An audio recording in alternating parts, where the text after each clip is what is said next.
こんにちは。10分でテックへようこそ。今日の注目は Node.js もテンポラル API をデフォルト採用、 JavaScript ランタイム主要 E 環境すべてでデータ置き換えが完了。早速いきましょ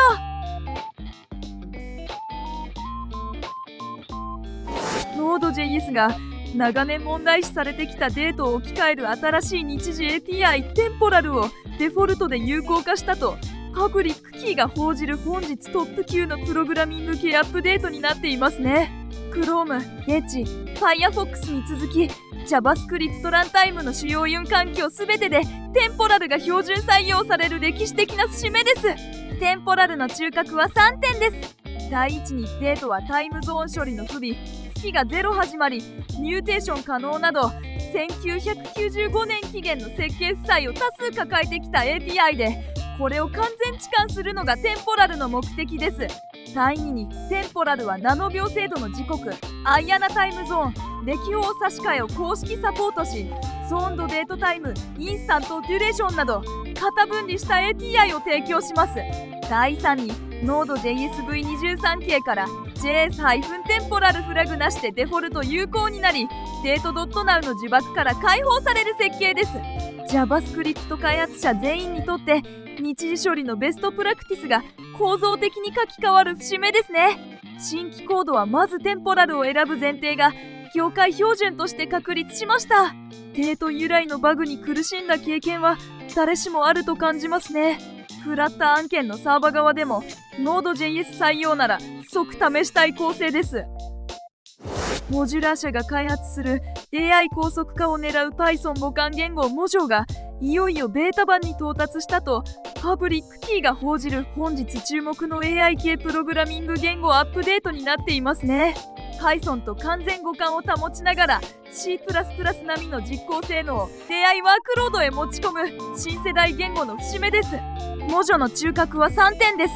第一にMojoは Python の文法と完全互換でありながらコンパイル時最適化、静適型、シムリー、つまり単一命令複数データ並列実行などの定例や機能を備え AI 計算カーネルを直接記述できる構成です。第2にベンチマーク上は同等の Python 実装に対し最大35000倍の高速化が示された事例もあり、行列演算や推論カーネルの実装言語として現実的な選択肢に育ちました。第3にLVVM をベースにした MLIR 経由のコード生成により CPU、GPU、TPU など多様なアクセラレータに展開可能な設計です。 AI 学習、推論基盤の実装言語の選択肢が構造的に拡張される節目ですね。Python エコシステムの強みを生かしつつ低廉や性能を取りに行く戦略が現実味を帯びてきました。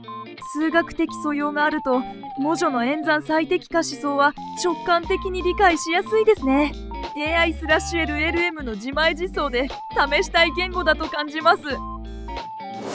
析特化のインプロセス DB、DACDB が HTTP ベースのクライアント、サーバプロトコル QUAC を正式発表したとハッカーニュースで広く議論される本日のデータベース系トップ発表になっていますね。長年エンベデッドオンリー、つまり組み込み専用だった DACDB にリモート利用の道が公式に開かれた節目です。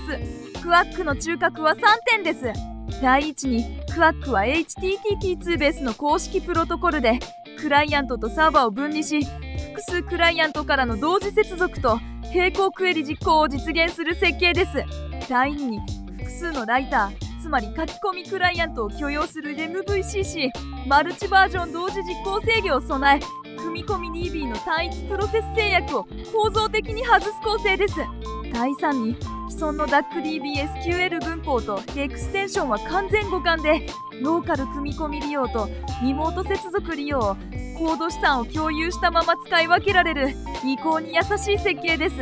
DACDB が組み込み専用の枠を出てサーバ用途のデータベースとして展開する流れですね。分析ワークロードのアーキテクチャ設計に新しい選択肢が加わります。軽量オーラップの選択肢としては論理的に魅力的な進化だと感じますね。パース周辺の集計用途でも検討したい構成です。13日にお伝えしたタンスタックの NTM サプライチェーン攻撃の続報です。攻撃で使われた悪性ワームシャイフルードのソースコードが攻撃者集団 TeamTCT によって GitHub で公開されたとサレジスタが報じる本日トップ級のセキュリティニュースになっていますね。 NTM 開発者全員に直接影響する深刻な事案です。公開されたシャイフルードの中核は3点です。第一にワームは信頼された NTM メンテナアカウントを起点に依存パッケージへ自動拡散し、最終的に環境変数や認証トークンを外部サーバーへ送信する自己増殖構造を持ちます。第2に高エコシステムでも人気ライブラリ FS ノーティファイのメンテナアクセス変更に絡む類似のサプライチェーン懸念が同時進行で報告され、 NTM/5 双方で体制の見直しが急務になっています。第3にソースコード公開により模倣攻撃のリスクも増大し、ロックファイル監査、依存固定、リリース署名検証を運用必須として再評価する局面に入りました。 NTM/5 を使う全プロジェクトにとってロックファイル管理と署名検証の運用がもはや任意ではなく必須になる節目ですね。脅威の構造を理解した上で防御設計を更新したい流れです。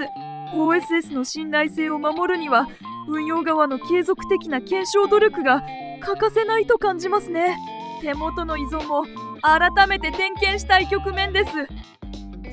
ウェブ開発用 DSL を5年500万ドル、つまり約7億5000万円投じて作ってきた WASP チームが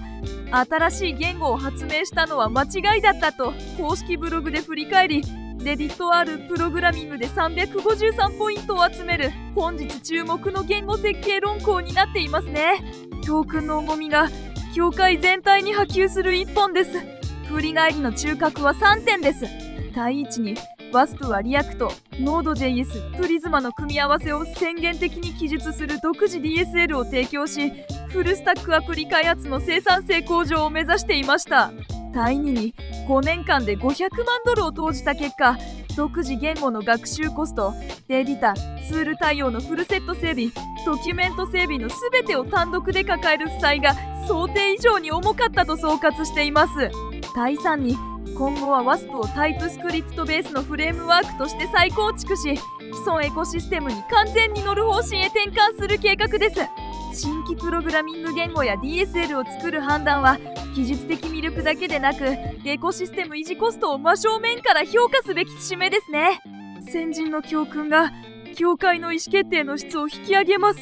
巨人の肩に乗る発想は論理的にも経済的にも合理的だと感じますね。独自言語を作る野心とエコシステム維持の現実のバランスは慎重に見極めたい局面です。ニュース1で取り上げた Node.js のテンポラルデフォルト有効化についてもう一段深掘りしていきます。 JavaScript ランタイムの主要や環境すべてでテンポラルが標準化される本日最も実利の大きい節目で、日時処理のベストプラクティスを構造的に書き換える業界全体の重要転換点になっていますね。中核トピックを3層で整理します。第1層は設計思想の刷新で、デートが抱えていたタイムゾーン不備、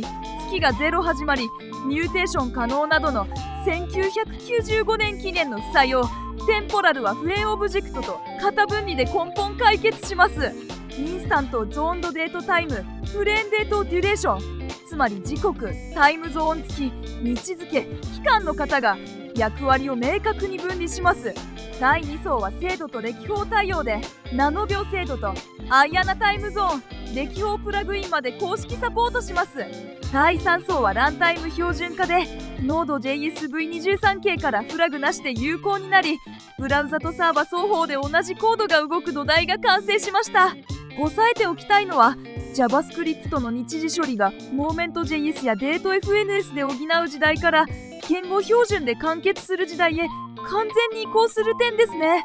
新規プロジェクトはまずテンポラルを選ぶ前提が業界標準として定着します。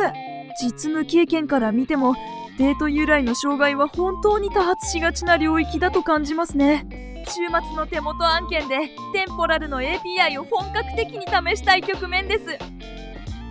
今日のニュースは以上の5本でした。ピックアップでは Node.js のテンポラル API 標準化を深掘りしました。気になるニュースがあればぜひコメントで教えてください。こんなニュースも取り上げてというリクエストも大歓迎です。チャンネル登録と高評価もよろしくお願いします。それではまた明日10分でテックでお会いしましょう。